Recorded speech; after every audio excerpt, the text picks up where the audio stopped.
প্রথমে যতটা সহজ মনে হচ্ছিল আস্তে আস্তে কিন্তু কঠিন হয়ে যাচ্ছে। বিএনপি যাদেরকে প্রাথমিক নমিনেশন দিয়েছে সেখানে রদবদলের জন্য চাপ আসছে। একটা খবর দেখছি সেই সাতক্ষীরার দলীয় প্রার্থীর মনোনয়ন বাতিল চেয়ে বিএনপির মহাসচিবের কাছে ৩৩ নেতার আবেদন।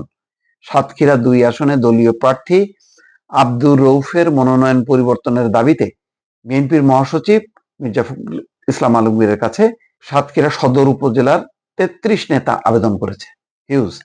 বৃহস্পতিবার সদর উপজেলার ১২টি ইউনিয়নের সভাপতি, সহসভাপতি, সাধারণ সম্পাদক এবং সাংগঠনিক সম্পাদক যৌথভাবে এই আবেদন করেন। আবেদনের অনুলিপি খুলনা বিভাগীয় সাংগঠনিক সম্পাদক অনিন্দ ইসলাম অমিতের কাছেও পাঠানো হয়েছে। তো বুঝতেই পারছেন যে আস্তে আস্তে কিন্তু অনেক জায়গায় প্রার্থী পরিবর্তনের একটা দাবি জোরালো হচ্ছে।